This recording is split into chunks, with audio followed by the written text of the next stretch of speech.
All right, we are live. Hello everyone. I am the SGA President, Alex Kern.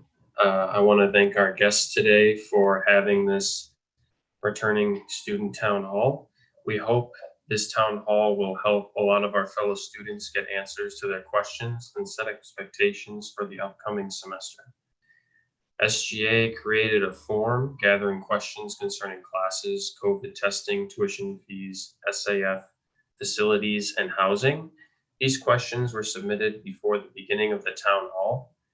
I would like to ask President Cram to provide opening remarks. Good morning, good afternoon.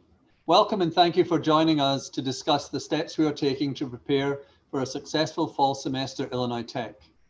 I want to take a moment and let you know that our faculty and staff are here to support you to the extent of all our abilities as you resume your studies under these unique circumstances.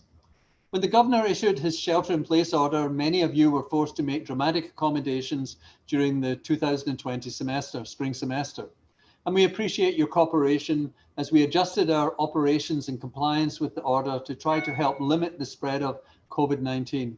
The same spirit of innovation and entrepreneurship that brought you to Illinois Tech is the very thing that allowed you to adapt to every challenge posed by this global pandemic.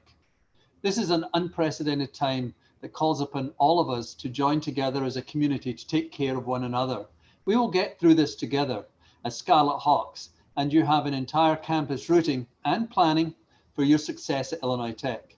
Since the pandemic began, we've had over 500 students living on campus who, for various reasons, were unable to return home. Thanks to the careful planning of our faculty and staff, we were able to maintain an environment that minimizes the risks of COVID-19 for these students to the extent possible so they could focus on their studies. And our intention for this fall is to do the same. At this time, Illinois Tech plans to offer in-person, online, and hybrid courses this fall, while continuing to monitor and adjust plans and processes based on public health guidance to continue to minimize any risk to our community as best we can. A core team of faculty, staff, and administrators was formed in early March to review university operations in light of this new environment. This team meets regularly, often daily, to consider the most recent public health guidance, assess the current situation, and work to communicate, educate, and provide for our community while we continue to provide students with access to an Illinois Tech education. Each day, this team has been working to address academic operations such as classroom procedures and remote research opportunities, facilities improvements such as thermal temperature cameras, and emergent situations such as confirmed cases and contact tracing. As always, we will continue to work with the local and state officials to adapt our learning environment to adhere to applicable public health guidance. With regard to our international learning, Illinois Tech was founded on the notion that everyone deserves access to top-tier scientific and technological education. To that end, through my work as a national co-chair of the President's Alliance on Higher Education and Immigration, our university took a leadership role in supporting a legal challenge to ensure that international students would be welcomed on our campus, regardless of whether their courses met in person, online, or both. While this has been a difficult time for so many, the resilience that you, our students, have shown in a response to this pandemic has been tremendous. You'll learn from our speakers today about the specific steps we have or will be taking to welcome you back to campus this fall. Thank you again for joining us today, and we look forward to working together to make this fall a success. Thank you, President Cram. Please note that at the end of this town hall, we will have a session specifically for international students so we can address more of your concerns and questions. Next up, I'm going to hand it over to our Dean of Students, Katie Stetz, to give you an overview of how we are supporting our students through move-in and campus life. Good afternoon, everybody. My name is Catherine Stetz. I'm the Vice Provost of Student Affairs and Dean of Students here at Illinois Tech. I'm assuming many of you recognize my face. And I'm excited to be here to talk through a lot of these things. I know these are big questions. We've been receiving a lot of them, and we've been working with SGA and other student organizations to help do all we can to get the answers out. So glad you can join us today. What I would also like to add, just a little bit more about how this presentation is running. There's a series of folks who you're going to hear from. We're going to talk about a lot of different things, and most of the things we're talking about have been prompted by all of the questions that we've received during this time. So all of the questions that were submitted prior to this, all of the presenters have them. We're going to do our best to answer those questions, and then we're also taking live questions for the end, where we'll have the panel of presenters answer those questions if we haven't done it already in the presentation. So to kind of get us started, what we have been doing, as President Cram alluded to or talked about, is we have been meeting since early March about what to do from that point forward all the way through reopening.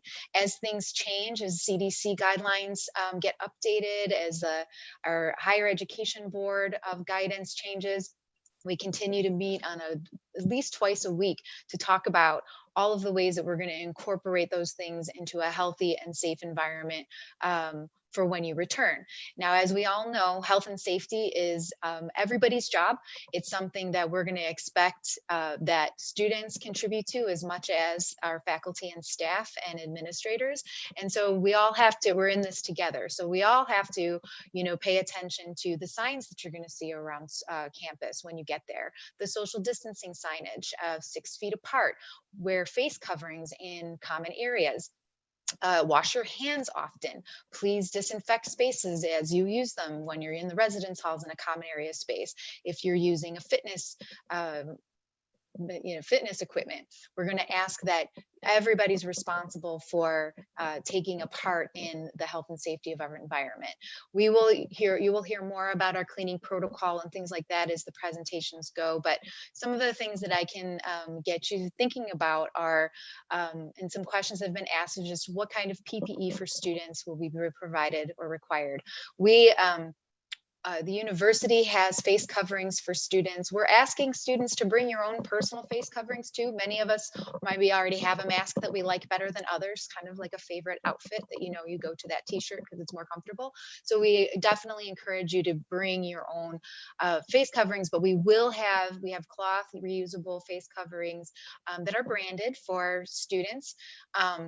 We also have others that we can provide in an emergency basis. So that's what we're, talking about there. And in terms of this, let's see, disinfect. So we'll be asking for students to follow really basically the rules on and the signage. So the amount of people in one space, the amount of people who, are using, fitness equipment. I just ask you to observe those signs. Our quarantine protocols, as many of you have seen, Chicago has listed a number of states. I think we're up to 22 right now of where our mayor has asked, and our governor supporting, that as you come from those states that you have a 14-day quarantine period. Now, the city has also given us a couple different ways to do that. And all of these things, so everybody knows, we have a FAQ website that's actually on our main page. You can find it under the fall 2020 link to our website. So all of these questions are also there, and there's so many details that I'm going to ask people to visit that and reread that as we speak about it. But understand that there are a couple different ways that we will be handling quarantining. If you live in the residence halls and you have a housing contract and you are from one of those hotspot states, you are still required to quarantine. We are working on a couple different options. One, we do have limited space on campus for students to practice their quarantine. If you already have a space that is just a single room that includes a microwave, refrigerator, and private bathroom, you will be able to stay in your own space and quarantine here. If you're in a space that is shared with another person or people, say you live in MSV or in an apartment, the university is securing hotel spaces right now at our South Loop Hotel for students to serve their quarantine there. So go to our website, you'll see a lot more details, but that's kind of the high level plans as we think about it. Gary Wally, who is in charge of our Health and Wellness Center, will be talking about the testing and the things that we've written about tests. So I'm going to let him take that in a few minutes. We are requiring that all students who are moving into the residence halls that you do schedule that. So we've sent out a couple different emails about this and asking people to schedule their times to move in. And we will be reviewing all requests for early move-in, and we really want to have people in on a rolling basis and not all to come in maybe as we traditionally did. So if you want to arrive as early as August 7th, that's definitely something that we can help you work on. If at any time while you are here, as long as Chicago has the emergency travel order in play. So one of the questions here is if I leave during Labor Day weekend, for example. So if the Chicago is still enforcing the travel order, then yes, you'll be asked if you travel to one of those hotspots that you will have to quarantine for 14 days before you're able to go back into the regular community. And that's just consistent with what we've been doing.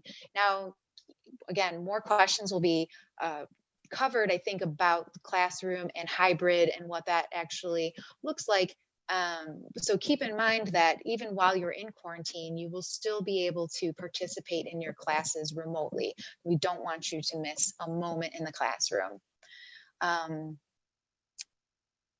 So let's see, dining on campus. So our dining on campus, Chartwells is our company, which many of you know, and they're following all state and city guidelines on dining. They will have everything set up for social distancing. There will be grab and go options. If any of you were here in March, you'll remember that we kept the Commons open the whole time. And the Commons, that of course is a traditional space where you're required to eat in, that has changed for while we are under phase 4 for sure, and we're reopening and recovering from COVID. So during this time, the Commons will be open, but the Commons will be grab and go. So you will be able to go in, take your food out to go, and go eat in a place where you feel comfortable. While we are under phase 4, it is allowed that there is limited seating available in the dining venues. So students will be allowed to sit and eat in a socially distant fashion that comply with all of our state and federal and city guidelines. So, we're going to have a little bit of both. You could also anticipate for our food venues, we do have the Boost mobile app. So Boost is, you can order ahead. We don't quite have the delivery piece worked out, but you can use your meal plan to order ahead. You could also use cash, or not cash, but you use credit cards and tech cash to order ahead. And so then you can kind of avoid the lines and go pick up your food. And that's going to be available in Center Court. That will be available in Global Grounds and also 10 West when we open in the fall. And the Commons will be open as well. You may see some varied hours during this time. We may have less hours, or we just may have varied hours.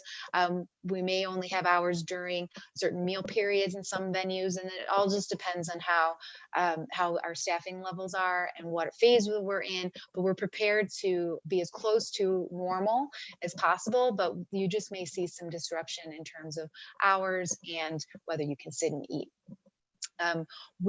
Students who live in the residence halls are still required to be on a meal plan. And of course, we will work with any students who have a concern with that or a medical need or an appropriate accommodation. We will work directly with those individuals. Students who currently have a housing contract and you're kind of thinking, do I want to live in the halls and can I get out of my contract? So here's how we're looking at this. First and second year students, we have this live-in requirement. We do require first and second year students to live on campus for the first 2 years of them being here. If there is a medical need or other accommodation that's requested, we will review all of those and we will work with students appropriately. Students who are above the second year and you submitted your housing contract before you knew how all this is going to play out, and you would like to cancel it. We are not charging cancellation fees at this time because we understand that as much as we want to have you on campus, we still understand that maybe this is just not the place for you at this moment in time. So we will work with you on that. We have done our best to honor anybody prior to maybe July 15th who has requested a single room. Right now, we're seeing that we have a wait list for single room accommodations. And so we will be definitely students who have roommate preferences or are willing to live with roommates. They definitely, we will do our best to find that. We're expecting to have about 1,200 students on campus this fall. And at this point, we have there's probably about 35 of you who have not gotten their assignment, but don't worry, you will receive your assignment by Friday, or you should receive your assignment by the end of today, but definitely by Friday, you will have your room assignment, and you can go to My Room to check that out and figure out where you're living, and then we will work with you if you've decided you need to cancel, or you decide that the only accommodation we have to provide for you doesn't work. We can work with you and figure out the best needs for you and what we have available. But at this time, we do have a waiting list for single accommodations. And so we will be giving priority to those who can stay in double rooms. Those who have singles will be charged the price for the bed. So the price that you see on the website, that's what you're paying.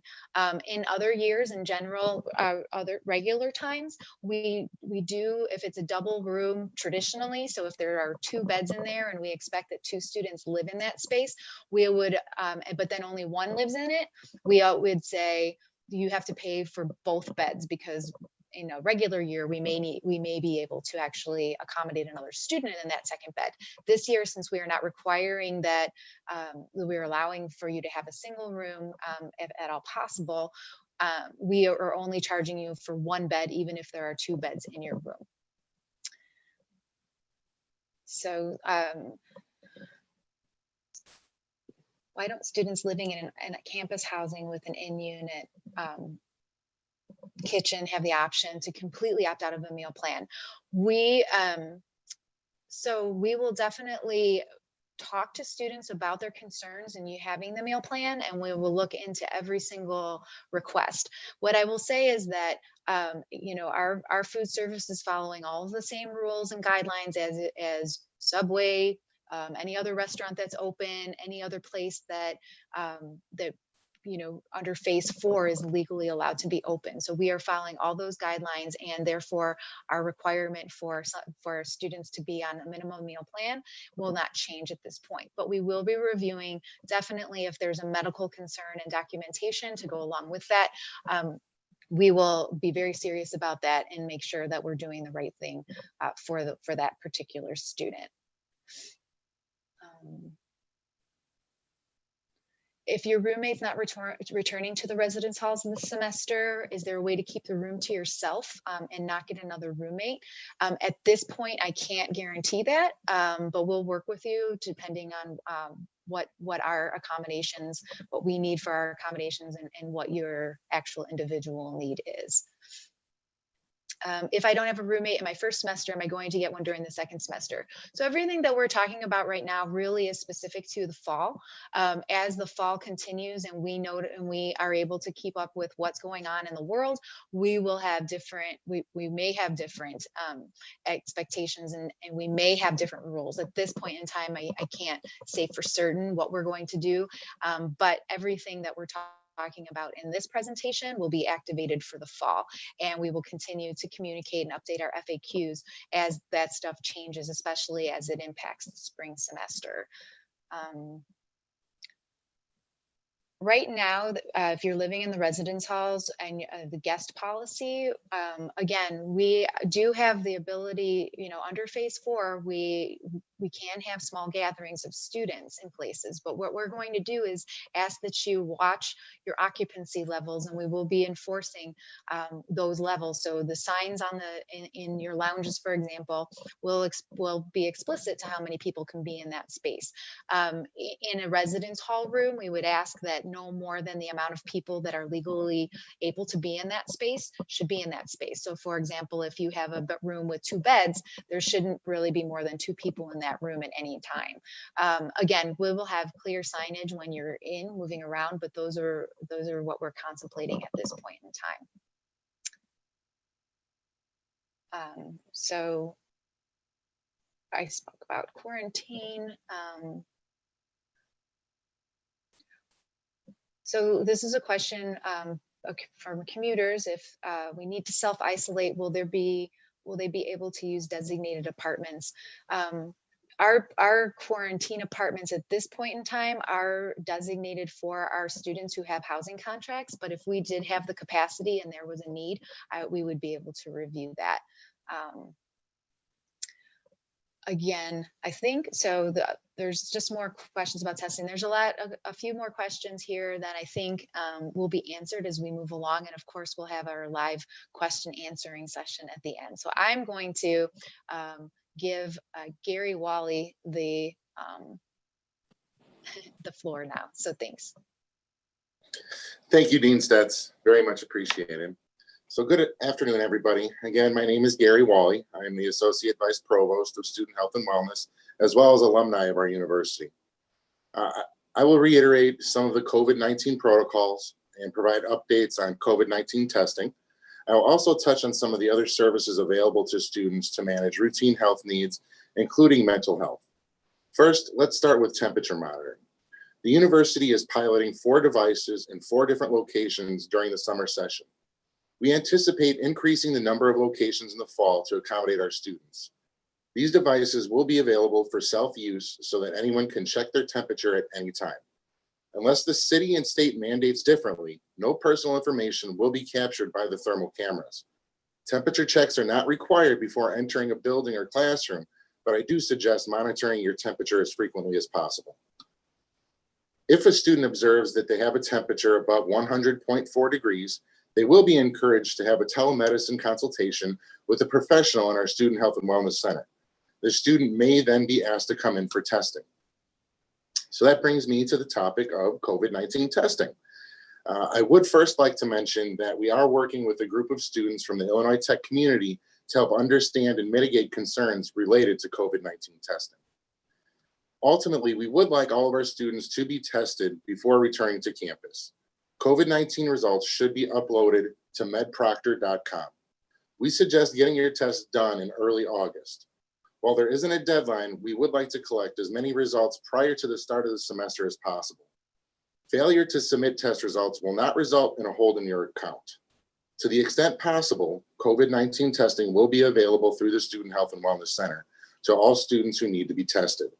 Those students who call the Student Health and Wellness Center to report a temperature of 100.4 or greater or any other symptoms of COVID-19 will be provided a telemedicine consultation appointment to assess the need for testing. We will also have point of care testing available for students who are exhibiting symptoms of COVID-19 so that we can begin a treatment plan and necessary isolation immediately. An agreement with BioFire Diagnostic has been signed. We are anticipating having point of care testing available on August 24th. In addition, we will have a limited number of nasal swab COVID-19 tests available that will be processed through Quest Diagnostics for students who may show signs of COVID-19 but are not acutely at risk. These tests will be based upon a medical need as determined by the Student Health and Wellness Center's medical staff. We are also in conversation with Matrix Medical Network to make widespread testing available during the week of August 17th. In addition, we are in conversation with community partners to implement a testing method that would help to identify the overall positivity rate to continue to assess the needs of the Illinois Tech community. If we should find a student test positive, the student will be provided a temporary living space appropriate to isolate.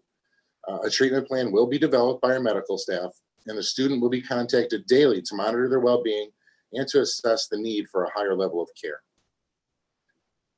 The university will, to the best of our ability, use contact tracing and reporting methods as well. Once someone is confirmed as infected with the virus, contacts are identified by working with the student to help them recall everyone with whom they've had close contact during the 48 hours before the onset of their first symptoms. That is a period while they may have been infectious. Illinois Tech personnel will contact Illinois Tech community members to inform them that they may have had contact with a person who had tested positive for the virus. To the extent possible, Illinois Tech will work directly with affected students to assist in making contact with those who are not part of the Illinois Tech community. Communication to those who may have had contact with an infected person will include information based upon applicable public health guidance, about common symptoms, a recommended plan of care, and information on seeking medical attention. I also recognize that costs associated with COVID-19 testing may be a concern for some of you. Services provided through the Student Health and Wellness Center are provided to students free of charge. However, there may be charges associated with COVID-19 testing. I suggest reaching out to your insurance provider for more detailed information. Now on to how the Student Health and Wellness Center can help to meet our students' routine health needs. Our providers are equipped to assess different types of conditions and illnesses ranging from acute to chronic through our HIPAA-compliant telemedicine platform. In-person medical appointments can be scheduled based upon medical necessity after being screened by medical staff. Some examples of acute issues that can be managed through the Student Health and Wellness Center include dermatology, eye infections, upper respiratory infection, allergy infections. Some common chronic issues such as hypertension, diabetes, sleep hygiene, and women's health concerns can all be addressed via the Student Health and Wellness Center. It is also very clear that COVID-19, among other societal stressors, have led to a marked increase in the need for mental health support. Anxiety and depression can have a negative impact on one's well-being and academic performance. Telecounseling will be available to students who feel like they need additional support. Telecounseling appointments will be offered using the same HIPAA-compliant video conferencing platform used for medical appointments to ensure privacy. Counseling appointments will be remote for the fall semester to reduce the likelihood of virus transmission. The Student Health and Wellness Center will also provide remote psychiatry appointments to assist with medication management. Students who are taking psychotropic medications who are engaged in a counseling relationship with either a student health and wellness counselor or a licensed counselor outside of the center can access this service. We ask that those who are not seeing a counselor from the center provide us with documentation from their current counselor or therapist confirming that they are actively engaged in treatment. Appointments for telemedicine, telecounseling, and for COVID-19 assessment and testing can be made via the online portal, by emailing student.health@iit.edu, or by phoning 312-567-7550. I want to thank you all for your time and attention. And with that, we'll segue to Bruce Watts, our Vice President for Facilities and Public Safety. I appreciate the opportunity to speak with you today. Our facilities essential workers have been spending the summer on campus, working diligently to prepare for the fall semester to welcome you back. We also have an interdepartmental management team composed of over 50 people from departments across the university planning for reopening. During this time, we have all been following the well-known public health protocols that Katie and Gary mentioned, and I'd just like to reiterate at the start of my comments. First, face coverings are required in all public areas on campus, including lobbies, elevators, restrooms, and corridors. They're also required in class and in other common areas such as the library and the student union.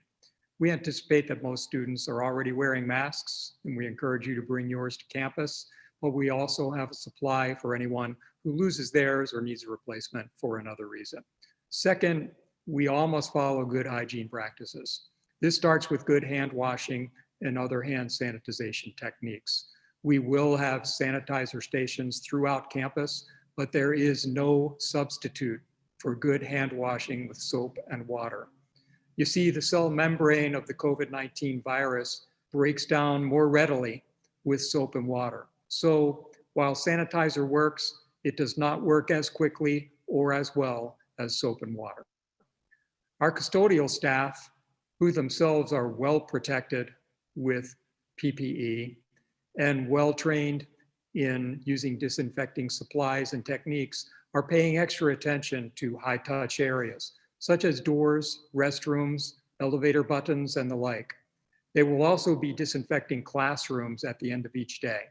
Supplies will be available in each classroom for students to clean and disinfect their desk and chair if they wish. Our maintenance engineers have been inspecting and performing maintenance on our ventilation systems, including upgrading our air filters to a MERV 13 rating which is the recommendation by national engineering professional organizations. Third, we almost practiced social distancing. We must do our part to keep campus spaces at a reduced density than what we were used to last year.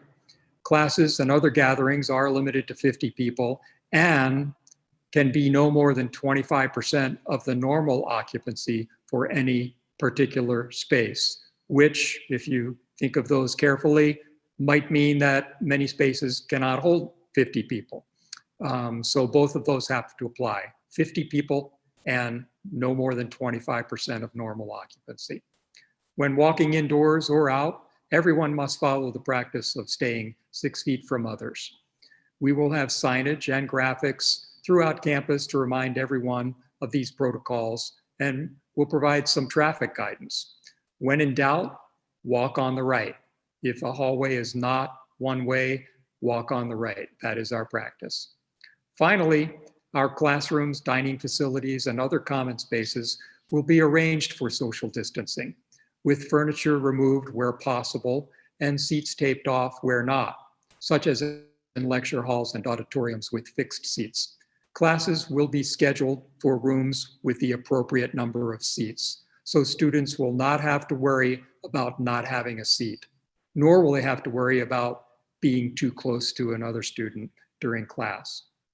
Now we'll go through some photos of measures that we've taken this summer to prepare. This is an example of the MTCC auditorium showing not the maximum occupancy with social distancing, but the first half of the rows basically in a social distance setting, and tape on the floor to note to the instructor their box, if you will, so that they stay more than 6 feet away from the front row. Next slide.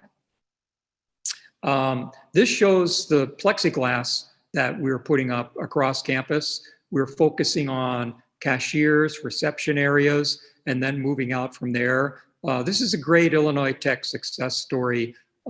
This is a combined effort of the facilities staff who surveyed all of the spaces for needs, and the idea shop who designed and produced and installed the plexiglass. Here's a shot of one being demoed in the idea shop, and then another installed, which you can barely see because it's clear, of course, in Row Village, which, by the way, is the new name for State Street Village.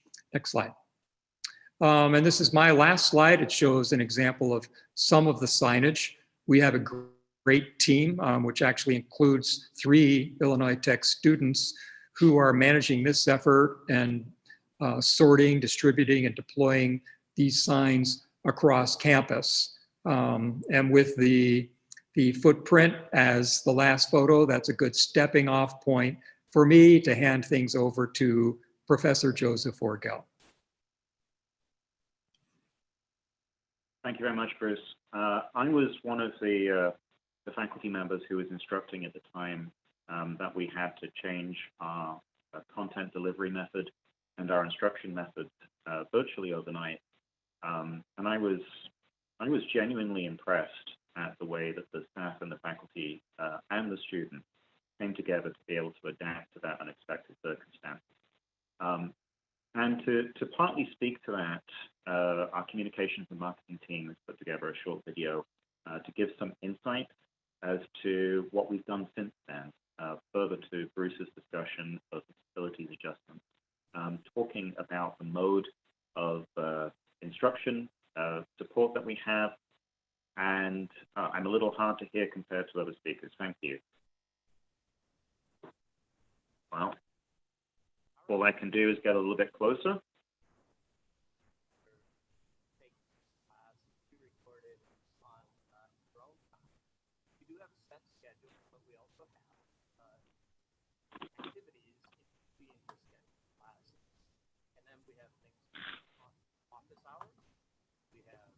Patrick, can we get the volume?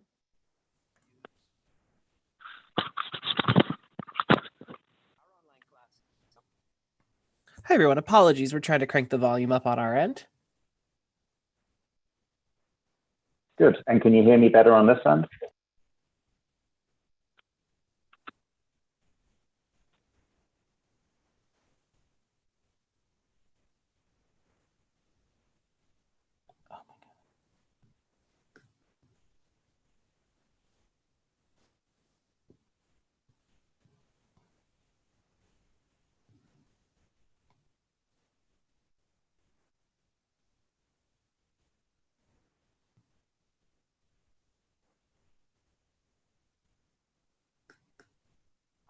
classes are not.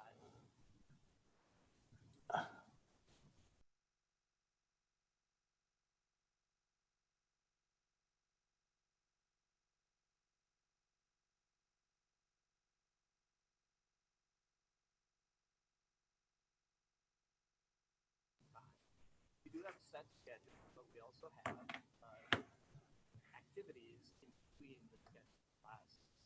And then we have things on office hours. We have boards used to engage in between our classes. Project-based learning is such an important part of the learning experience.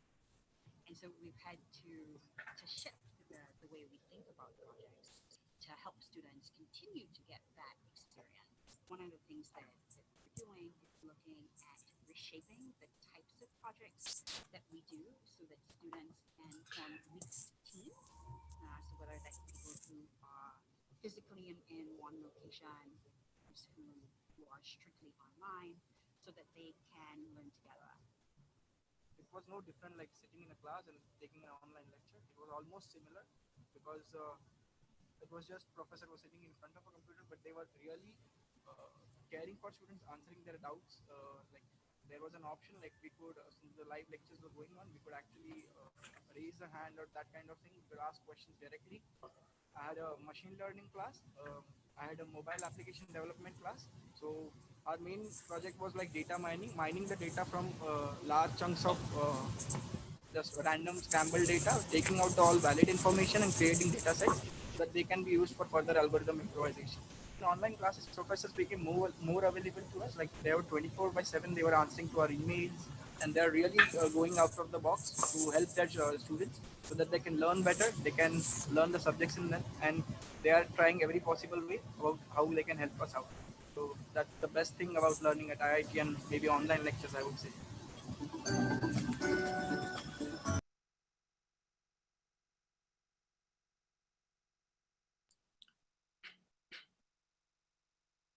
I know we had Wonderful. Joseph? I'm back. One of the things about the adaptability, people used to laugh at me when we started, when I said I had 2 backup devices for every part of the online delivery. I think the real proof of the mettle of an organization or individuals is their ability to deal with crisis. So if you can't hear me very well, I want you please to communicate that to me. But in the meantime, I think we're good to continue. What I was saying earlier on is that I've been personally impressed with the commitment and the creativity and the hard work that a number of our staff and our faculty and our students have put in to be able to continue in our mission, and that's to deliver a first-class education to you. And speaking to what we've done since then, I'd like to hand over to our provost, Peter Kilpatrick, to discuss some of the technical upgrades that we've delivered to our classrooms. Thank you. Thank you, Joseph. So it's a real pleasure to address all of our returning students and to welcome you back for the 2020-2021 academic year. It will be a year unlike any other that we've ever experienced. And I think the more we engage in this coming year together as a big team, I think the better experience that we'll have and the more we'll grow from this experience. So the first thing I want to do is share with you how we're preparing for the classroom environment when you return. As you can imagine, socially distancing all of our students in the classroom poses a great challenge, really, to our classroom scheduling. And we've just released, the 3rd version of our classroom schedule to all of our students. And now we're based on guidance we got from the Illinois Board of Higher Education yesterday, we're making some final tweaks to that schedule. So I encourage you all to go out and look at your classroom schedule online. You should have all received a communication that'll help you navigate out to your class schedule. One of the things we'd like to know from you is what your preferences are about your classroom experience. We know many of you, maybe if you're early in your academic course of study, really want to be in person, certainly for your laboratory courses, your studio courses, your in-person experiential learning courses. Many of you want to be online, either because you have a healthcare situation or because you're very concerned about the spread of the virus and you don't want to experience the in-person environment, even with all the safeguards that our Vice President for Facilities and Public Safety, Bruce Watts, discussed a few minutes ago. And many of you recognize that instruction should probably be something in the middle, what we're calling hybrid, some combination of either in-person courses and online class instruction.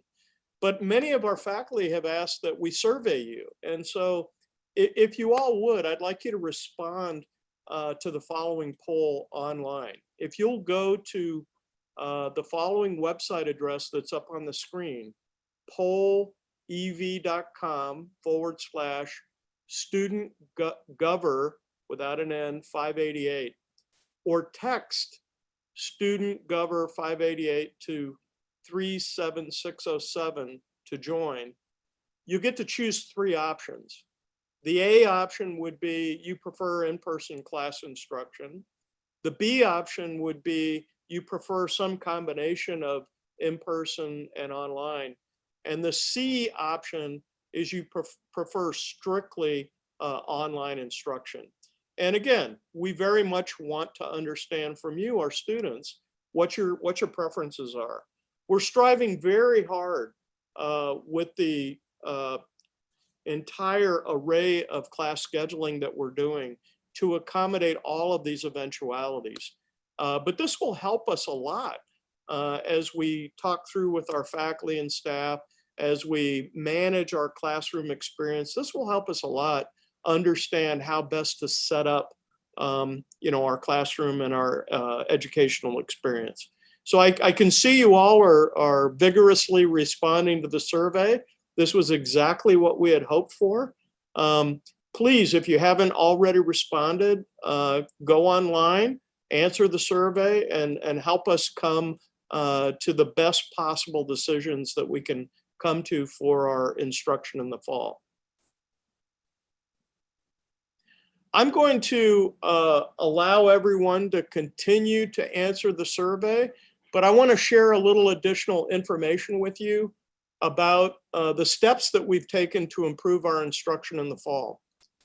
So when we first had to go online in March, when the pandemic was really peaking, back when the epidemic came to this country and we began to see many, many cases in the United States, it was quite a challenge for our faculty to all go online. And Joseph has already alluded to the fact that he's super proud of our faculty for really stepping up to the plate. What we've done since then is we've trained nearly 400 faculty in how to do online instruction using Blackboard, which is our primary learning management system, but also Zoom and many other utilities. So I think what you'll find when you come back in the fall is that the online environment will be very rich and it will be very varied, but it'll be at a pretty high level. We've also trained more than 150 faculty in what's called the high flex environment. So this is a very specific kind of e-pedagogy that relates to how do you deliver the best possible instruction in a hybrid environment, an online and an in-person environment. What do you want to do in person? For example, recitation and problem solving sessions, and what do you want to do online in terms of content delivery? So we feel really good about the training and education that our faculty have received in how to do this. The second thing that we've done is we've spent nearly $1 million on new classroom technology. So this would be high-end microphones. This would be high-resolution cameras.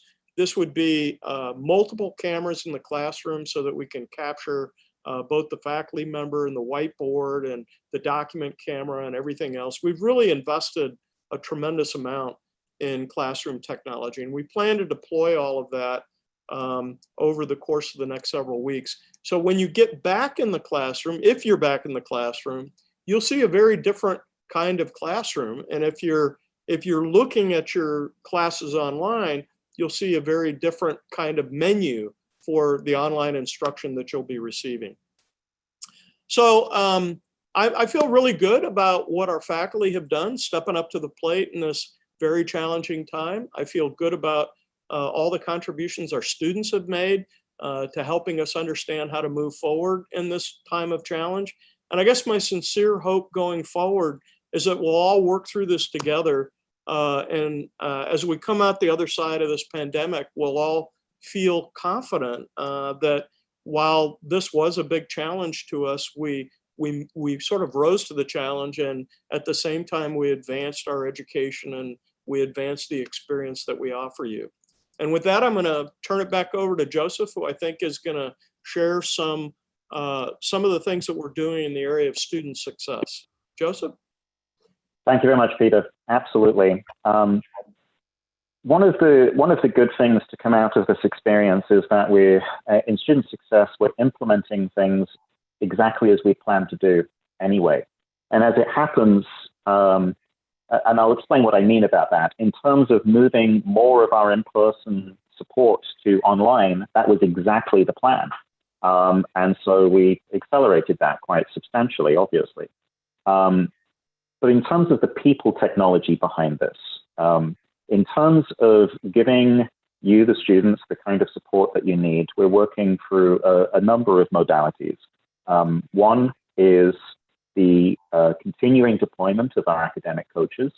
And if you've ever spent any time with our academic coaches, they are almost exclusively PhD students from the clinical psychology program and are already practicing professionals in the practice of helping individuals identify how to empower themselves and how to succeed in whatever phase that they're operating in. So in the academic coach circumstances, these individuals are there to help you plan your studying strategies, to give you some encouragement, and to be really the academic equivalent of a fitness coach or a sports coach. And they're very good at it. So we've hired the new incoming academic coaches, and we're retaining the in-practice knowledge of last year's coaches as well. And these people are also at the core of our peer mentoring program as well. And we call that empowerment, leadership, and mentorship.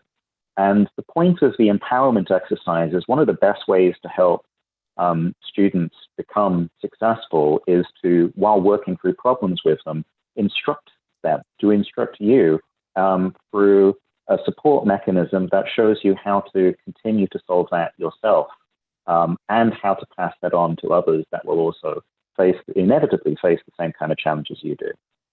So in the peer mentorship strategy, the idea of our trained mentors, one of the operating ideas they have is to gradually be encouraging you to become more peer-like with them, to elevate you in that respect. And the strategy we're deploying for the first year experience, as some of you may be aware, everybody else is not neglected. We're replicating a substantially similar experience to first year experience for everybody else.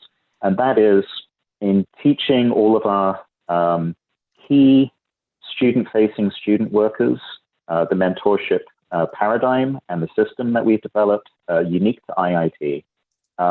And also making sure that those peer mentors are mentored as well, so everybody is supported.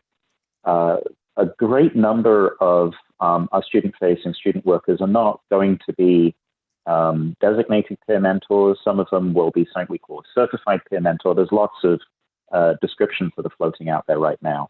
Somebody who's a certified peer mentor is somebody who really walks the walk and really talks the talk about being a peer mentor. But that doesn't mean there are not other people who are fulfilling a similar role, maybe in a lesser degree, maybe that's time-wise, and maybe that's less experience. So our ARC students, ARC student workers, that's the supplementary instructors and the peer scholars, we are re-engaging them again. We're going to continue to offer this support. The ARC, the Academic Resource Center, is at this moment in time, it's planned to be both physical and online. Many of you will already know that we moved the entire operation online in the space of a couple of days, actually, over spring break. We've maintained that structure, and we're working on improving it. Little bit premature to talk about what that is, but that is in both in terms of the training these individuals receive, but also in terms of the technology used to support it, possibly, hopefully. Okay, so I have some questions that have been assigned to me in terms of addressing how we're delivering this kind of support, and particularly a very valid concern, if you're not present physically, how are you going to have access to the student success support? And that will continue to be the online modality. So the plan at this moment in time for the ARC peer scholars, those people who have already taken a course and are available for a particular subject matter course to provide support for you in working through your understanding and skill acquisition in that particular course. They are going to have their appointments and their available work hours to be able to make an appointment with them and engage them. And if they have a physical availability, at this moment in time, we have space designated for the ARC, and they will be able to meet you physically if they're available. And if not, they'll be able to meet you online. A number of our ARC scholars are not going to be physically on campus for some part of the week, or maybe they're online for the semester. They are going to continue to have the ability to deliver those support services to you wherever they may be. Equally so for the peer mentors and the academic coaches, we have that ability. So should someone be here in what they hoped was an exclusively in-person or a hybrid modality with a significant in-person element, they will continue to have the ability to engage with those student support services, the student success support services, online in its entirety if necessary. But we're just recognizing one of the best ways to navigate uncertainty is to have flexibility in our plan, in both support and in delivery mechanisms. And that's part of the thinking behind the hybrid modality and why we've designated various different things as hybrid. Peter, there's some questions here that I'm happy to run with, but I feel like you might be in a better spot to address some of them.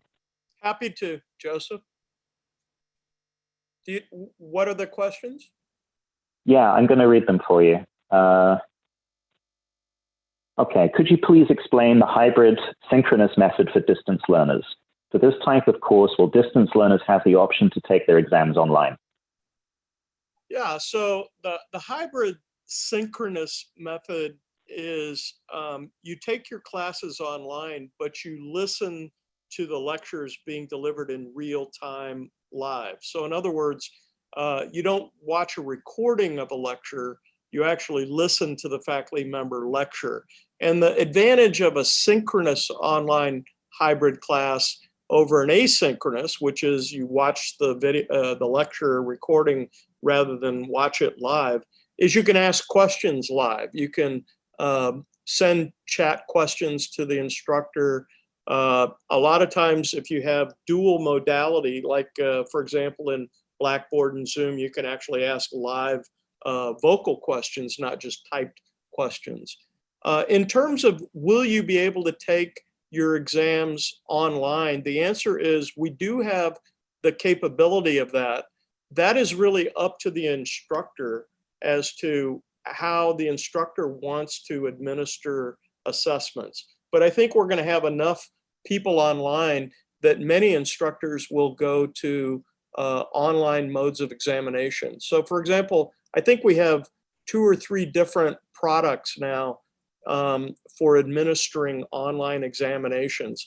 It may be that your instructor will prefer, if the class is not too large, to administer the exam orally, because it's much harder to engage in any mischief with an oral exam than it is with a written exam that you do online.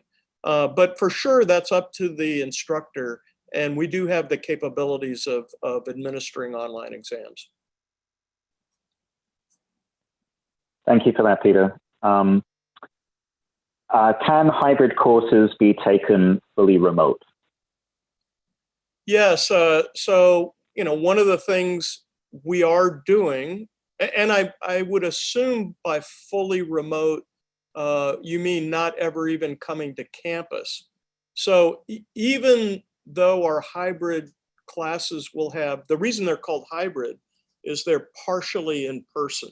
So for example, those partially in person elements of our hybrid classes would be things like recitation sections or question and answer sessions or group discussions. And certainly any of those can be done either online or in person. So you don't have to do them in person. And the reason we've organized these hybrid classes so that they can be done completely remotely is because we recognized that we were going to have students who couldn't be in the classroom. For example, they have a medical condition and they can't take the risk. For example, hypertension or obesity or diabetes or whatever, which is one of the medical issues that prevents students from physically being, in a place where they could be vulnerable to COVID-19 exposure. So the short answer to the question, that's a little long-winded, is that yes, you can take any of these hybrid courses completely remotely and online. Why are not all the courses converted as hybrid? Because some of our courses, our faculty felt really needed to be delivered in person. For example, it's very hard to do a chemistry lab remotely. It's hard to do a microbiology lab remotely. So some of the classes, the learning objectives, it's very difficult to achieve them in a completely online environment. So the reason we offered some of our classes in person is because we thought pedagogically the learning objectives could only be achieved through an experiential in-person opportunity. Now, it may be that students who won't be coming to campus in the fall will have to postpone when they take their laboratory courses or their iPro, or I think the College of Architecture and the Institute of Design are actually contemplating delivering some of their studio courses remotely for those students who will need that. But for most of our experiential learning, we just couldn't envision being able to get to the learning objectives completely remotely. Thank you. And the next question is asking about iPro Online, and I think what you just said applies directly to iPro. Yeah, and let me just add, Joseph, based on the feedback that we just got with the poll, which was fantastic, we'll probably be making some adjustments, not major ones, but we'll probably be making some adjustments to how much we deliver in person, how much we deliver hybrid, and how much we deliver online. It's very interesting. The numbers came back on the poll. Roughly 40% prefer online, roughly 45% prefer hybrid, and roughly 15% prefer in person. Those are almost the percentages that we have in our class schedule that we just published. We may increase a little bit the online offerings, and we may decrease a little bit the in-person, but those numbers are very, very close to what we just published. Will all purely lecture courses be available 100% online for any student who decides to learn completely online? Yes. Will any pure lecture course have a required in-person component? Yeah, and the only tricky part there is the assessment. And again, if the faculty member chooses to do online examinations, either using one of our tools or by oral examination, I think there's no challenge there. Certainly, if a student is in a hotspot state and doesn't want to come to Illinois right now, it might be difficult to do anything with that student in person. I do think we're going to be able to navigate this. I don't think it's that challenging to deliver an online assessment that a faculty member faced with that couldn't maneuver that situation. The next question, I think, is not defined unless you have more background, Peter. Will we need to re-register for classes? will we need what now? Will we need to re-register for classes? I think if that's not immediately clear to you, we should ask that to be clarified in the incoming questions. Yeah, I mean, I know as of today, we had 470 first-year students and 2,700 continuing students registered for classes. I don't think we have to re-register, but Abby, you want to comment on that? Certainly, yes. The goal is absolutely not to make the students re-register at all. So there may be a couple of classes that we have to change the meeting time or something like that that would require some students to re-enroll. If that were the case, we would communicate with those students directly with the specific instructions on how to do it. But as a rule, no, nobody will have to make changes to their registration. Great. That makes us all very happy, right, Abby? Oh, definitely. All right, so understandably, this is related. If we registered for in-person classes but would rather attend the classes online to avoid traveling to campus, do we need to formally enroll in the online section of the course? Oh, boy, Abby, no. you want to answer? Yes. In most cases, no, that is not going to be required. What is going to be required is just simply communicating with your faculty member and letting them know that you're going to be beginning the course online or doing it online entirely, if that's what you want, just to make sure that the faculty member is aware that this is going to happen and can make some accommodations, as you were mentioning before, for assessments. Yeah, we're trying very hard, Joseph, and all the students on the call to accommodate your wishes. Again, understanding that this is such an unusual semester, we're trying very hard to accommodate your wishes, which is why we purchased all that technology to put in the classrooms, was so that we could manage this situation should it arise. So while we don't have 100% of all the technology in every classroom, we have enough that we think we're going to be able to manage this. I have registered for in-person class, but I do not plan to be on campus, just to be safe. So is it mandatory for me to submit my COVID test results? If a student definitely does not plan to come to Chicago or Illinois or campus for the semester, then no, I don't think it's necessary to submit a test result. It just doesn't make any sense. I am concerned about going to in-person classes because I live with someone who has a lowered immune system due to pre-existing condition. What options are there for me? Go completely online. I mean, okay. We have faculty, staff, and students in this situation who live with someone who's vulnerable with regards to COVID-19.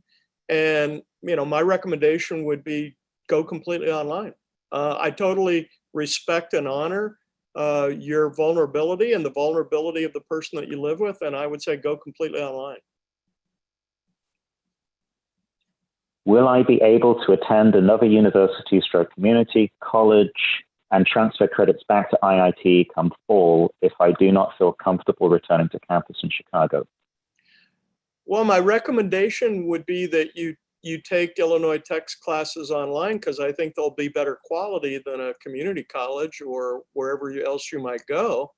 But I think that would be something that you would want to get pre-approved by your advisor to make sure that you can transfer those classes. But again, my admonition to you would be take them at Illinois Tech. I mean, this is higher quality education than the vast majority of other universities and community colleges in the country. And I would advise you to talk with undergraduate academic affairs in addition to talking with your advisor, just to work out what your options are. What if the new schedule states my class to only be in person, but I am not willing to come to campus? I can't put off the class for my coterm. So again, Joseph, I think students totally have the right to choose to go completely online and not come to campus. I don't know how many different ways we can say that, but that you have that right. Again, please keep in mind, this is such an unusual set of circumstances that we find ourselves in. I am a little bit comforted by the fact that I follow the data, the COVID-19 case data very, very carefully. And I believe we're seeing the peak, the second peak in the caseload nationally. So I'm somewhat comforted that if this is really a peak and not a plateau, that we might be in a better place a month from now. But I totally understand where people are coming from should they say, I'm just not comfortable coming back to campus and I'd like to go completely online. I get that. Now, I will tell you, and I'll say this very sincerely, I think Illinois Tech has done everything we know how to do to protect the campus environment and to protect individual persons should you choose to come back on campus. I mean, the air ventilation techniques, the air disinfection techniques, the physical distancing, the face coverings, all the testing, all the things that the university is doing. I think we're doing everything that we can do to protect our on-campus environment. And I would remind everybody that we had 500 students during the peak of the pandemic in March on campus, and there was no apparent spread of the virus at that time. We think we did a very good job of protecting people. But again, it's a personal decision, and it's a deeply personal decision, and I totally understand if people don't want to come back to campus. Thank you. I think that concludes the questions for the academic section. And at this point, we should progress to hearing from our head of financial aid, Elizabeth Wallstrom-Helgren. Thank you, Joseph. Hi, everyone. My name is Elizabeth Wallstrom-Helgren, and I serve as the Director of Financial Aid. I'm really glad to be here with you today. I know it's been a long few months. I just want to take a quick moment to share the financial resources we have available to you as you prepare your academic plans for the fall term. We know the pandemic has impacted many of you and your families financially, and we have a couple specific ways we may be able to assist during this time. First, we have funds from the CARES Act. This spring, the CARES Act allocated funds to colleges and universities to provide support to students facing expenses due to COVID's disruption of our campus activities. And you know better than anyone what that looked like for you. These funds specifically are aimed to provide immediate assistance to students to pay for expenses such as technology, transportation, food, or healthcare. These funds are available to FAFSA-eligible undergraduate students specifically. So at this time, we are finishing the applications for students with spring or summer term expenses. And if you have expenses and have yet to apply, we encourage you to do so today. We're processing applications on a rolling basis, and we definitely want to allocate funds to you if you're eligible. Starting next week, we will then begin to process applications for fall term expenses. And this intends to assist you with those expenses and award out the final amount we've been given from the Department of Education. So you can begin submitting those applications today for any expenses you anticipate for fall, and we'll begin reviewing them next week. We'll also send an email to all eligible students so that everyone is aware if they weren't able to attend this town hall today. Additionally, financial aid and the university has a long-standing appeal process for students facing financial hardship. This process is available for students of any status. And for those who are FAFSA eligible, this process includes a reassessment of the information provided on the FAFSA to determine if we can increase the amount of federal aid we offer to you. Additionally, for all students, we review if there are any funds the university can extend to you based on your current financial situation. Specifically, this includes a review for the Hawks for Hawks Fund. This is a hardship fund created by a graduating class several years ago, and the goal is to assist students with financial hardship.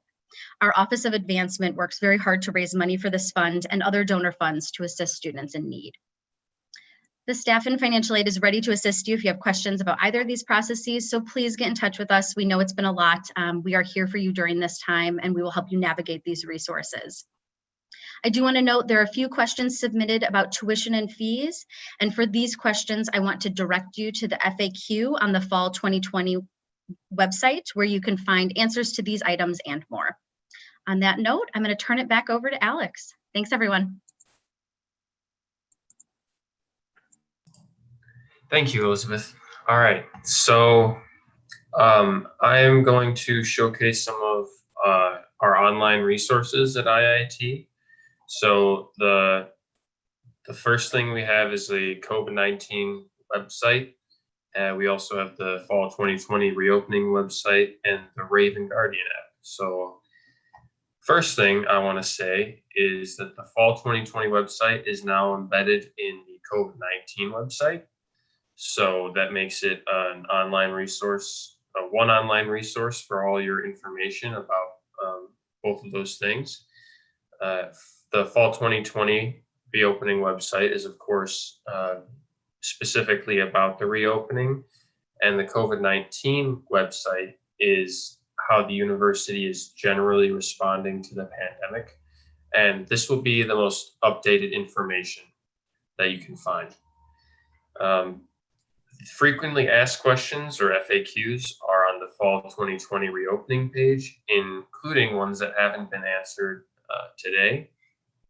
We will work to have the page updated with the most recent information. Also, Alex, thanks very much. And I might just point out, Alex, that there's over 125 answers to FAQs out on that FAQ site.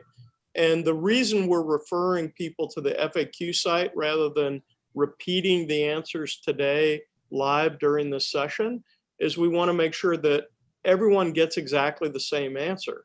And I guess I fear that if I answer a question, I might not repeat it exactly the way that it is on the FAQ site. And we want to eliminate or minimize confusion about the answers by referring people to the FAQs. thank you. All right, so continuing where I was, also follow IIT on Twitter, where we share information regarding Fall 2020 and COVID-19. The Raven Guardian app was actually an SGA initiative from several years ago. It's specifically a safety app to help promote communication, has push notifications and emergency information in addition to IIT Alert. So basically, with that app, one of the features on it is if you know you're going to be walking somewhere, let's say maybe off campus, you can set something up where it will send a message to an emergency contact that you put down. And if you don't stop it on your phone, it'll send a message to that person to check in on you for safety concerns. So that's about it for our online services. And now we're going to move on to questions that were pre-submitted. So let's start from the top here. Just to clarify, Alex, these are questions that haven't been answered yet, but were submitted prior to the town hall. And then we also have live questions that we'll be able to ask, but I'll let you go to it, Alex. Thanks.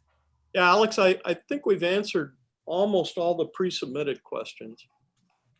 Yeah, there aren't very many of those left, but I will run through those really quickly. So, and just so everybody knows, I'll be reading the questions as is, barring any profanity.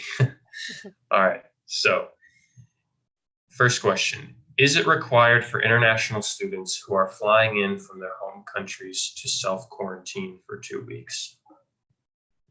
At this point in time, we are following what the city of Chicago has on their website as to who quarantines when. And right now, I don't know if Kemi has any examples of countries that we should be paying attention to, but right now we're really focused more on the United States. So at this time, I don't know of any country that we would require that, but I'll let Kemi maybe chime in there.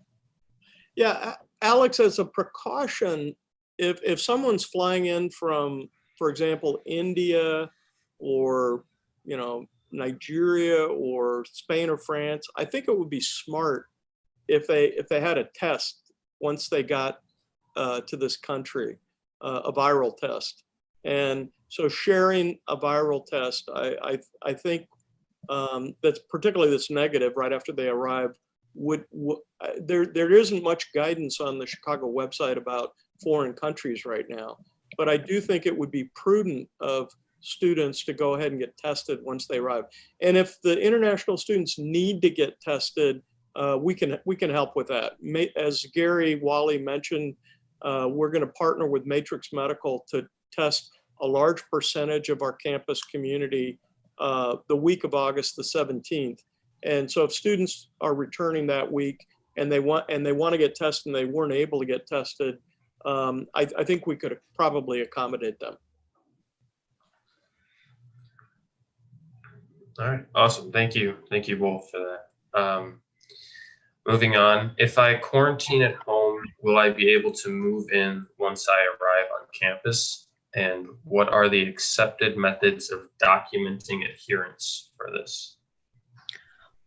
So as I mentioned earlier, the Chicago guidance it gives you 3 different options. 1, you can quarantine at home for a week, and then you would quarantine on campus for a week.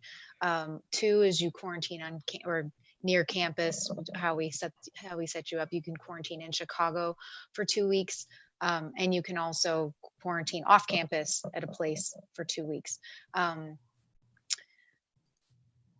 To document that, we have a form that was sent out in an email that we're asking people to give us their plans and what their quarantine thoughts are. And we will follow up individually if we need more information. Awesome, thank you. All right, if I choose to quarantine in Chicago, will I be allowed to move my stuff in before I quarantine, or will I have to wait until after I quarantine?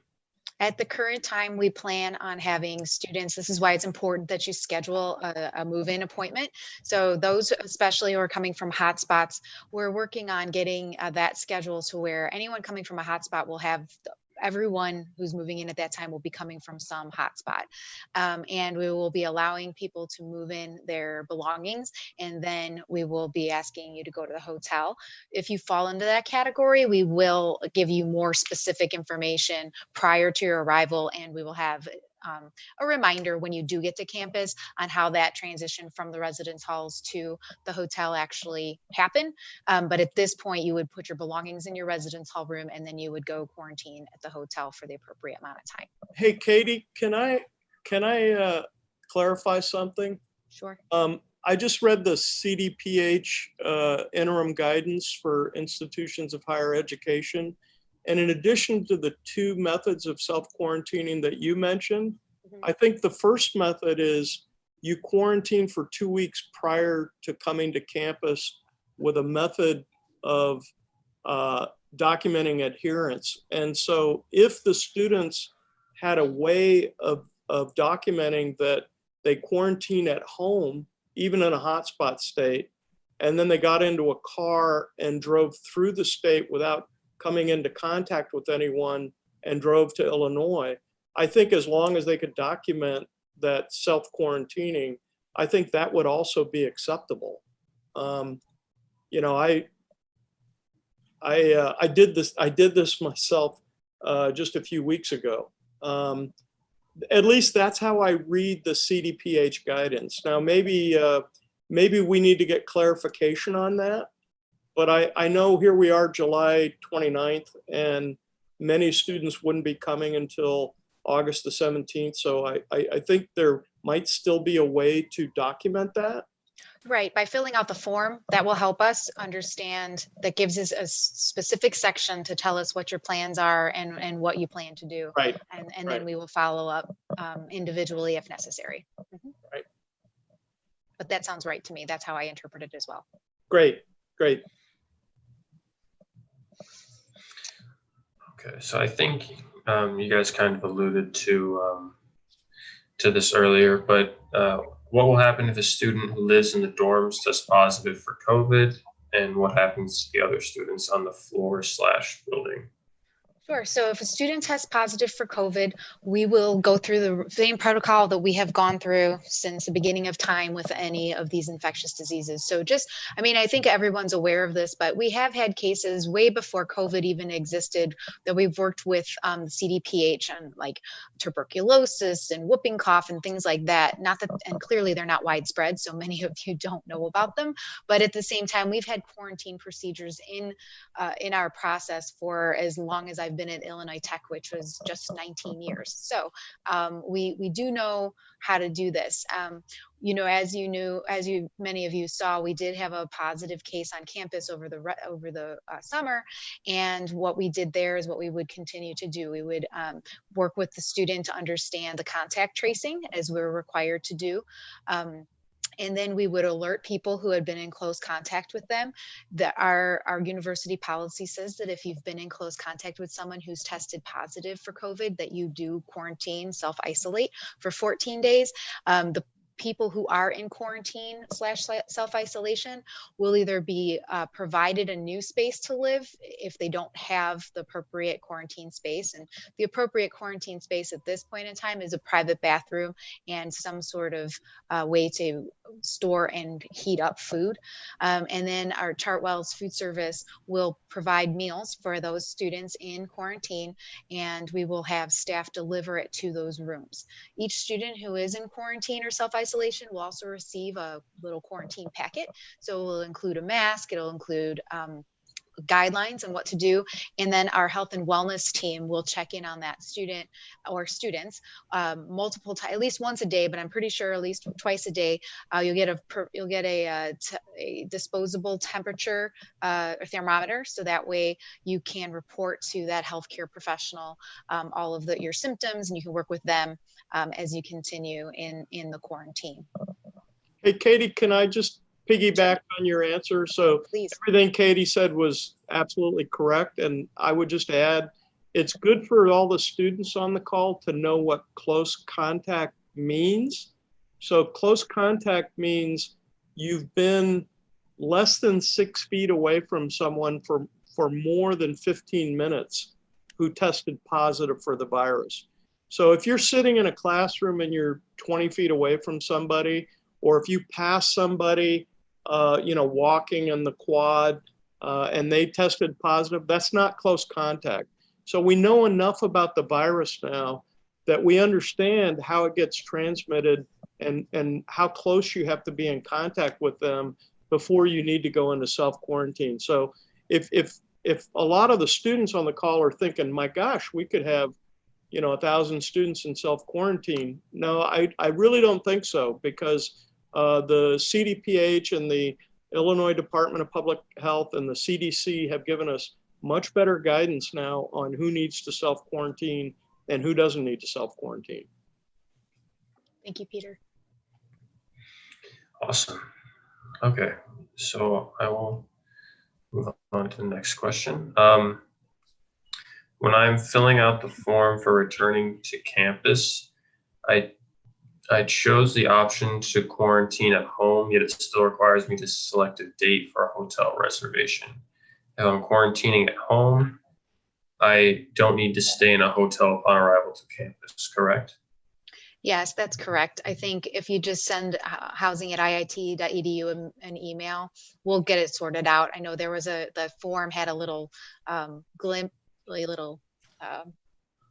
whatever the word I'm trying to think of, there was a mistake in the form. So we maybe that shouldn't have been there. So just email housing@iit.edu with your intentions, and we'll be able to make accommodations. Okay, all right. For the next question, how are the processes of coming back to IIT for commuter students? Do I have to take a test if I've been in Chicago since March? No, I mean, Chicago is not a hot spot right now. We're monitoring the caseload in Chicago very carefully. I just looked at the data today. Chicago's positivity rate right now is at about 5.4, 5.5%. It's been hovering there since mid-June. But no, if the student's been here in Chicago since mid-March, they don't have to get a test. We would like a test for our positivity rate, but in terms of getting it, I mean, if, you know, and we don't need every single student to take the test for our positivity rate. So, but again, we would like it to inform our positivity rate.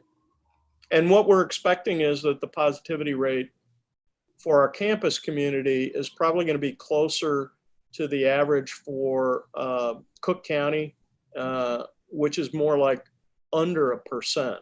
That's what we really anticipate our positivity rate's going to be. And then we're going to monitor that over the course of the semester to make sure there's no outbreak or spread of the virus on campus.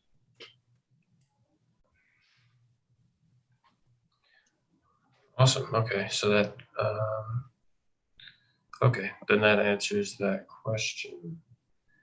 Okay. All right. 1 second. Okay.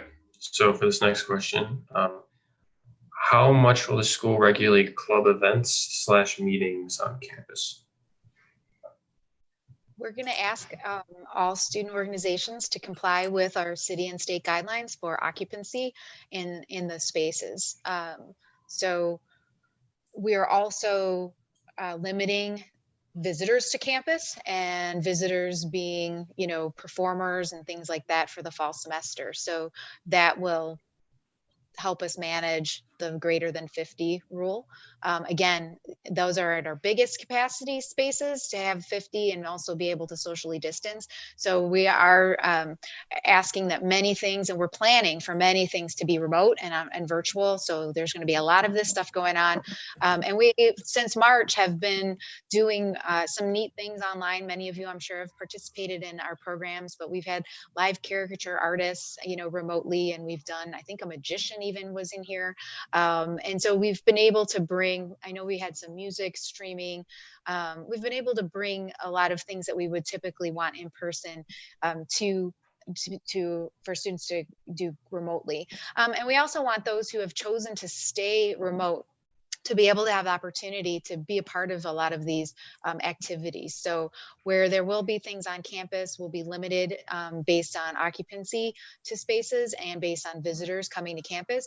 But we're also, you know, want as many people, as many organizations to be active, but where we are highly encouraging that it's done remotely as much as possible.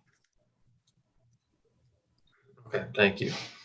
And this one sounds like a clarification question. So in one of the emails, it was stated that if a person in one of our classes tested positive for COVID-19, all of the students in that class will be forced to quarantine and take online courses until that tested positive student tests negative. Why is it like this rather than the state's 14-day rule? Also, why quarantine the entire class rather than just the students who are in close contact with the positive testing? I understand it may have to do with HIPAA, but won't this negatively impact the students in that class? So since that email answer was given, the city has clarified what it means by close contact.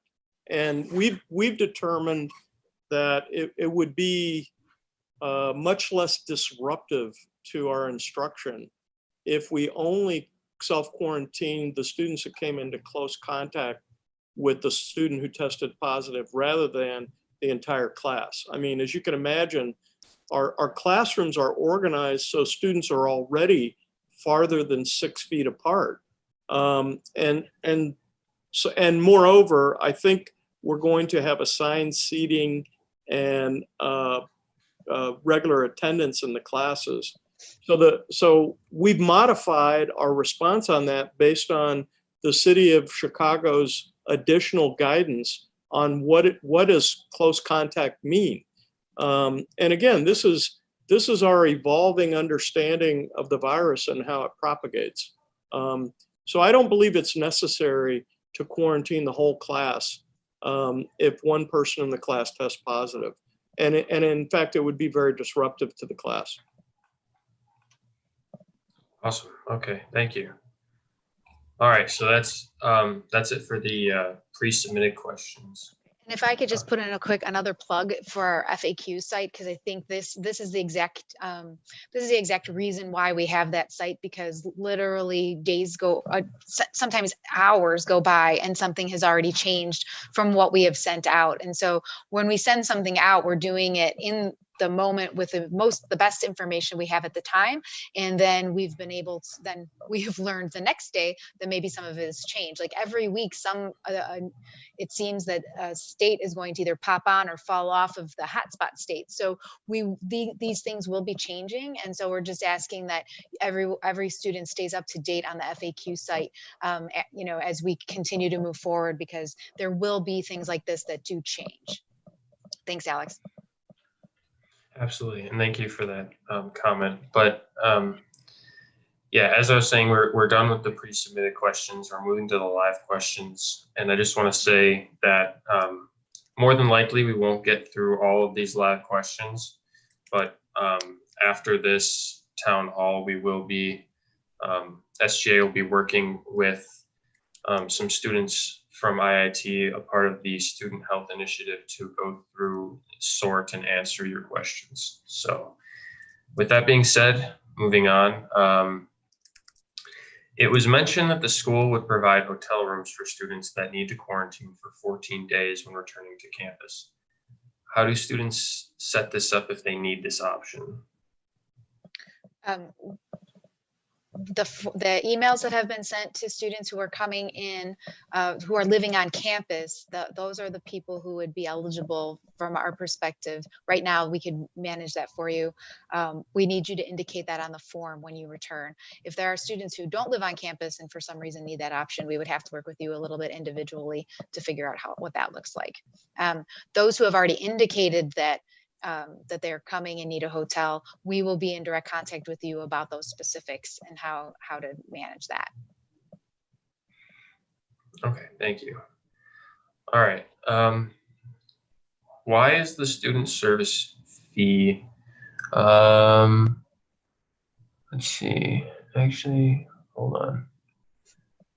Sorry, that one was already answered. Okay. So will the meal plan start as soon as we move in? Because it usually starts 2 to 3 days before. The meal plan begins on August 17th for all students who are on the meal plan.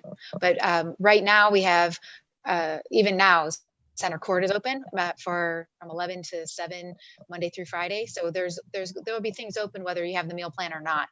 But definitely the meal plan portion starts August 17th. Okay, awesome. Thank you. All right, so a few weeks ago, a student received an email about getting tested before returning to campus. 2 days ago, we received an email regarding an alumni donation, which would cover student out-of-pocket expenses for testing. We are aware that IIT recently elected to exclude law and graduate students from receiving CARES Act student emergencies. Do these emails and funding also apply to law and other graduate students?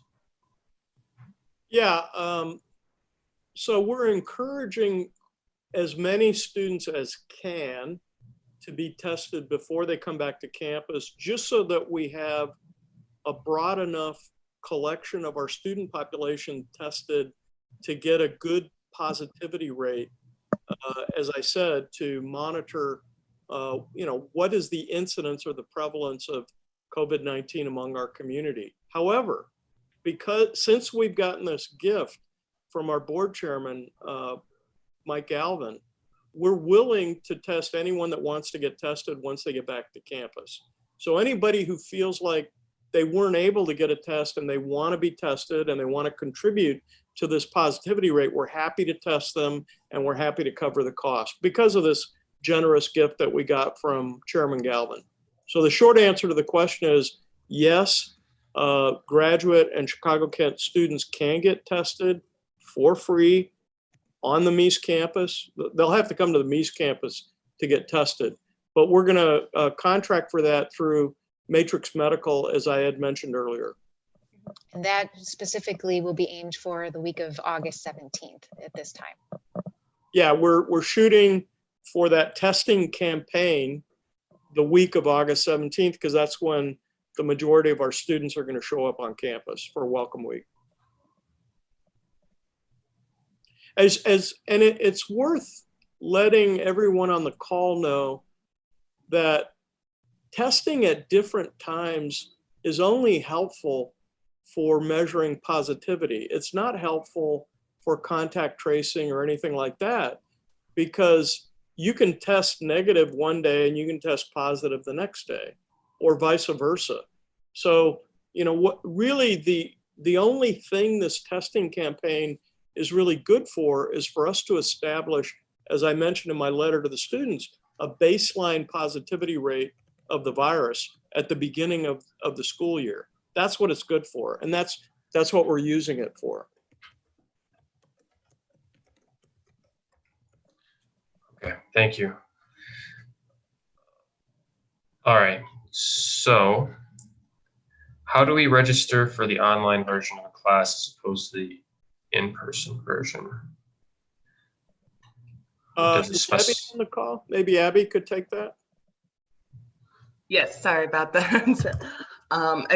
So when you go to register in the banner system, which there's some very good instructions on the registrar's webpage telling you exactly how to go about registering for a course, we'll list the instructional method at the course that you're going to take. And if there is an option between online and hybrid, you simply register for that particular one. Now, I do want to make a quick note that please, when you're looking at the instructional method, look at the website that we provided you right now. The general process for students registration, not all of those are updated. We're working very hard to get it all updated in our system, but if you want to confirm that a course is offered online or on hybrid, please use the website for now. Thank you. Okay, so will our COVID-19 tests fee be covered by the school even for those who do not stay on campus? Yes. All right, next question. Where can we get these complimentary face masks from? We will have them available at all check-in locations in the residence halls, and then we'll have some in the student affairs area, just like when you used to come and get your handbook, which, by the way, the handbook will be specifically only online this year, so we won't be distributing those. But just as you would stop by the Dean of Students office in the MTCC, we could also hand out masks as long as our supply lasts at that point. Okay, awesome. How soon should we get our COVID test before returning to campus? As any time from now until August the 17th is perfectly fine for a positivity rate. And we would be grateful for all those people coming back to campus. If they have a free testing site close to where they live in their state, or if their insurance would cover a test. I mean, we would be really grateful if people would get tested to help us establish that positivity rate and then report it through medproctor.com, as Mr. Wally said. That would be very helpful. Okay, MedProctor is the same, just to be clear, the MedProctor is the same way that you upload your immunization records. So many of you should be familiar with MedProctor. Thanks, Katie. Will we be required to move in spring 2021 if a vaccine comes out? What is that? Will they be required to move? To move back onto campus if there's a vaccine. Again, Alex, I think that's a very personal decision. This is an unusual year. We haven't ever really seen anything quite like this. Even if there is a vaccine in spring 21, I doubt there's going to be billions of doses of that vaccine, because there's just no way they could manufacture it that quickly. So I think we're going to play this academic year by ear, and if people have grave concerns, if they have medical issues, This is something I think to communicate to residents' life and to the dean of the students, and to go through those channels. But I think we need to be mindful of all that as we navigate this year. Yeah, and as I said earlier, as the fall semester progresses, we will be, looking at what the spring looks like. Requirements right now are unforeseen at this point, but there's a lot more thought that needs to go into that question. So we're just not ready to give a 100% answer, but we will have more information as things progress in the world and on campus. Absolutely. And this is going to be our last question for this section. If students have concerns about privacy regarding video counseling sessions with Student Health and Wellness Center, will there be private rooms or some other accommodation available to keep those sessions private? So the question is more on if you're on campus and you don't want to really be talking to your counselor in your room with your roommate sitting there, will we have places for students to have some privacy? Is that kind of how I interpret that? You agree? I believe so, yes. We are looking at a bunch of different spaces on campus that aren't reserved as classrooms. So, the rooms, the 700 rooms in MTCC, the ones that are blue and yellow and brown, for example, and the ones in the P Club. So we are looking to kind of hold some of those for students who want to use them to study, because they may not want to be sitting in their room the whole time and they want to, be in smaller groups. So I would look at that as, yes, we would be able to, manage it that way. There's space like that on campus, and we can arrange for it to be private. So I think what we would need to do is I think the student would just need to work directly with the Health and Wellness Center to make sure that they express their need, and then we can work together to make sure that we make it happen for them. But that's a good question. All right. Well, I just want to say thank you again for joining us today. Thank you all for answering these questions.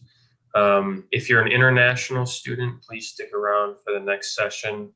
I will take a deeper dive into visa protocols and how they relate to your courses. And with that, I will pass it off to Kemi, our director at the International Center. I just want to thank you, Alex, for doing such a great job of hosting this town hall. I thought you did a fantastic job, so thank you. I really appreciate that.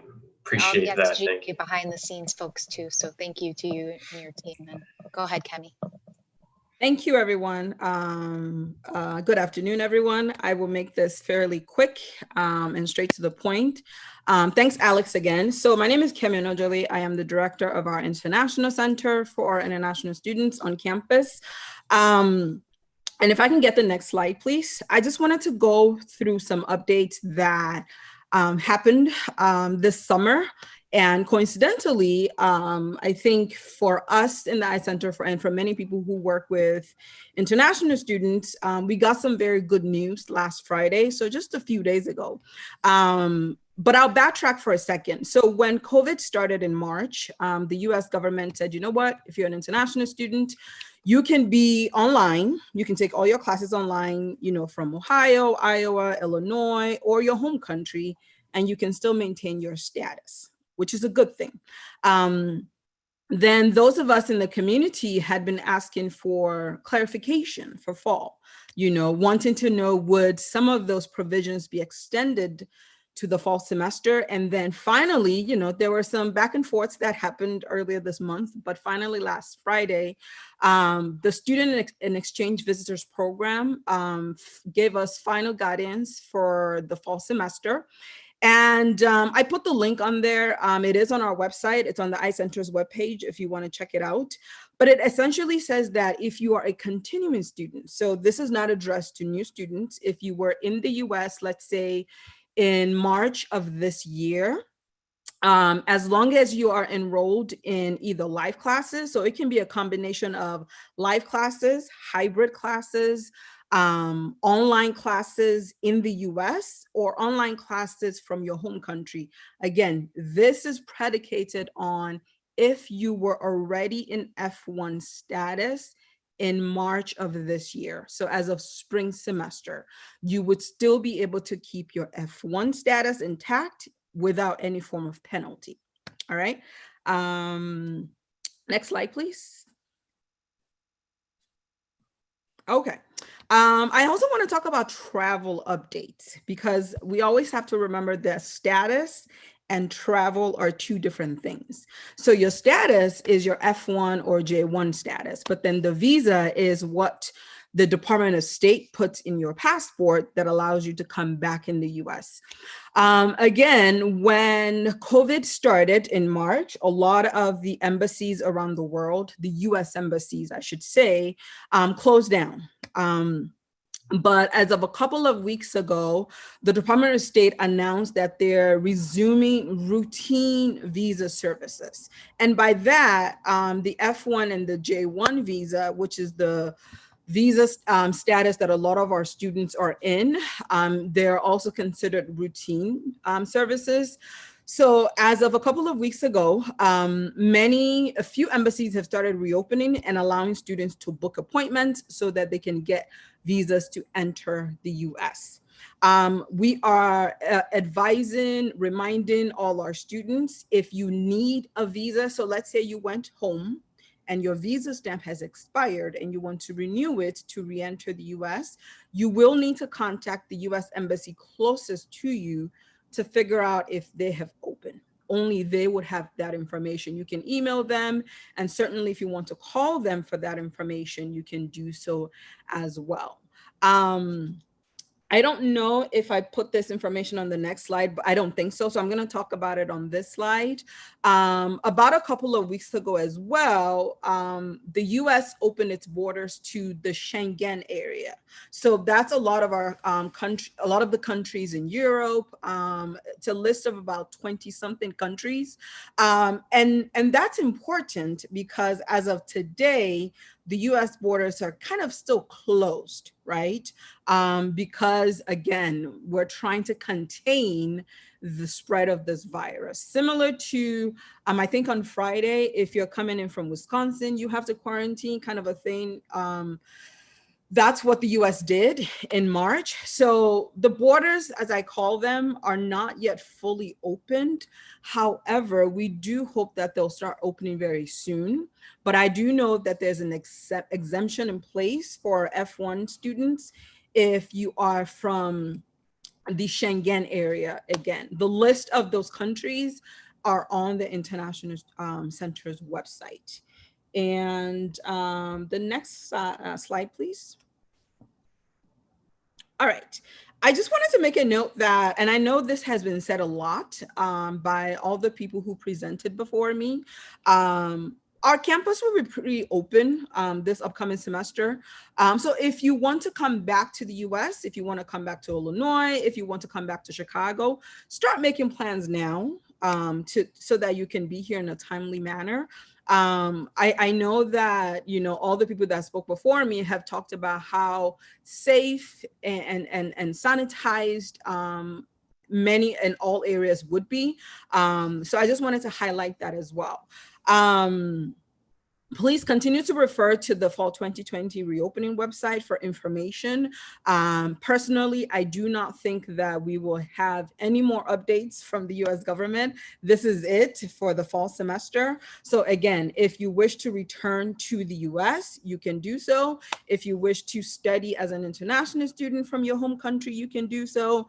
If you wish to do that, you know, from another state in the US, you can do so. But also importantly, our campus is open for this upcoming fall semester. And with that, I will move to the very next slide that I put some links here for us. Many of the updates that I covered in the past few minutes are in the second link on your screen on the International Center website that talks about news and events. So anytime anything happens, we do our best to put that information up as soon as possible. So if at any time anything changes, you can go on that specific portion of our website to get that information from us. As always, if you have any questions, any clarifications about your status, applying for work, CPT, OPT, all those good things, continue to contact us at our email and our phone number, which are both on your screen, icenter@iit.edu, and our phone number is also there as well. So that is all I have. Alex, I don't know if there were any specific questions for or from international students that I can address, but that was just the quick update that I had this afternoon. Absolutely, and thank you so much for that. There are a few questions, and this is maybe deviating from the plan a little bit, but we have some time. So yeah, if you would be willing to, there are a few international questions to answer. Awesome. Okay, so first one, if I am an international student fully online with a TD visa that allows me to stay and study in the US, but I'll never go to campus, should I also send financial documents? I think I saw that one earlier. You may not have to. So to the person that submitted this question, you may not have to, but I will advise you, please contact your enrollment advisor in your admission department. So if it's undergrad or grad, reach out to your enrollment advisor and they will advise you specifically as to that. But you may not have to, given the fact that you are a dependent of someone here on another status.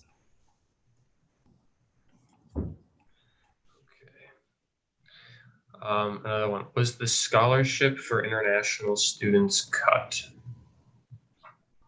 The question was, the scholarship cut? Is that what you said? Yeah.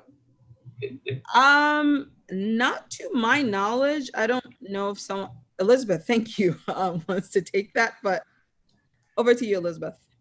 Thanks, Kemi.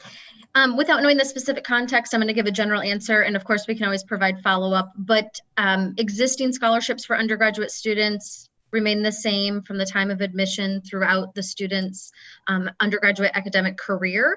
So there are no changes happening in that regard. Students should be able to see their financial aid offer for the upcoming year on the portal. Recently, we've had some upgrades on the portal, very exciting. So everything is under the student dashboard, and then you can toggle and look at your financial aid information once you click through.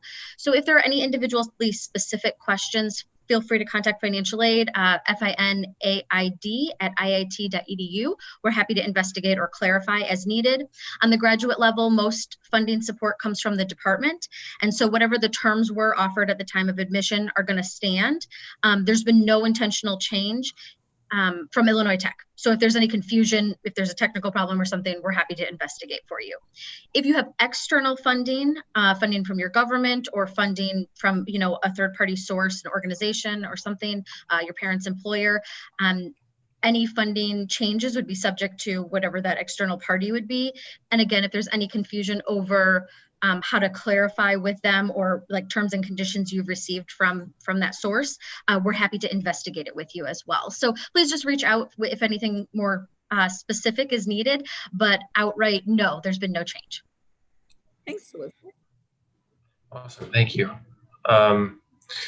Okay, so here's one. Important change for 2020 to 2021. International students are not able to waive the student health insurance plan. How do you justify this? Is Gary Wally still there, or Katie, if they want to take that? Yeah, I can take this one. So health insurance is actually required, period. So we require all of our students to show proof of health insurance.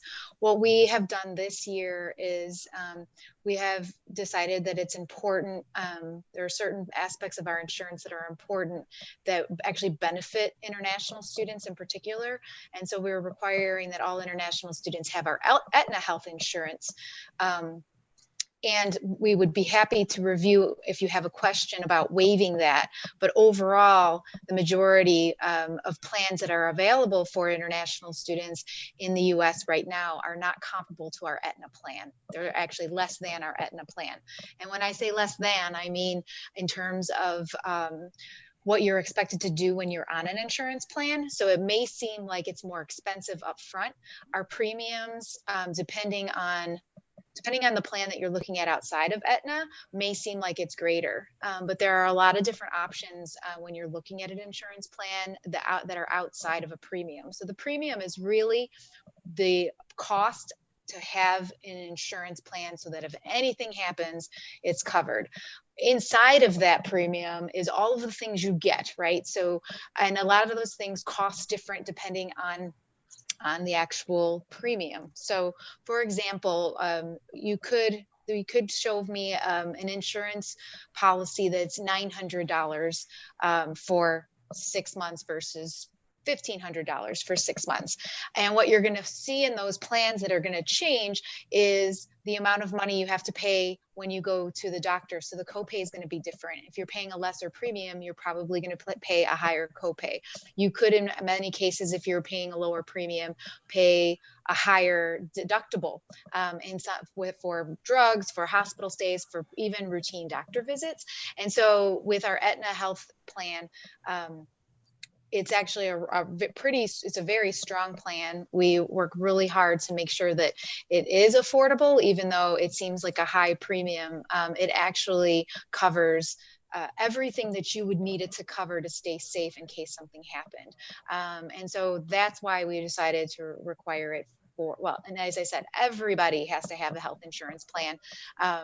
And if you want to try to submit a waiver, international students are welcome to do that. But what I would say is that the plan would have to be, it won't happen very often because of the quality of the plans that are available to international students that are based on US, but it could very possibly meet the needs. So you'd have to work directly with our health and wellness team in asking those questions, and we would be able to direct you whether or not a waiver makes sense for you. So, so again, insurance is required for every single student who attends.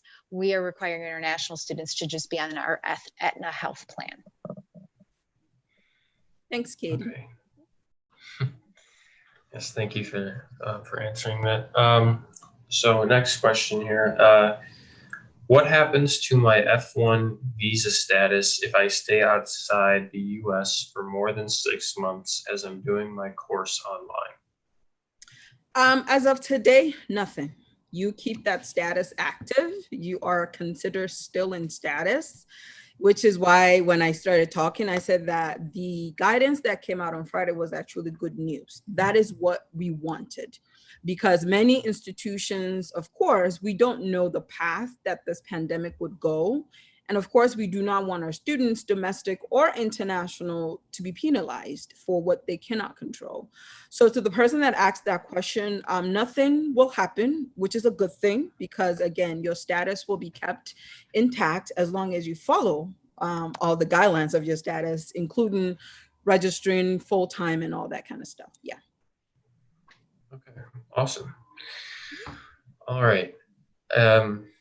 Next question. As I'm staying in UAE, I think United Arab Emirates. Yeah, I believe so. Can I get a letter from IIT that I'm doing my course online and will be returning after fall 2020? You can reach out. So to the person that asked that question, you can reach out to icenter@iit.edu, give us your name and your ID number, and then we can delve a little bit deeper into that and see what you need, and then we can assist you with that. So please do reach out to us. I see that the slide of our contact information is still up. So please send us an email with your information and we'll be happy to assist you with that. Awesome. Thank you so much. So I think we're running a little short on time here, so I'll stop the questions there. So to end, we're looking forward to welcoming all of you back to Illinois Tech this year. And we will continue to keep you updated through the various platforms mentioned earlier. But please don't hesitate to reach out to us if you have any questions, and that includes SJ, of course. So I hope you guys come back, and I hope you all stay safe. Okay, thanks everybody for joining. Thanks, Alex. Thanks for having Of course. Have a good one, everybody. All right. Bye, everyone. Bye.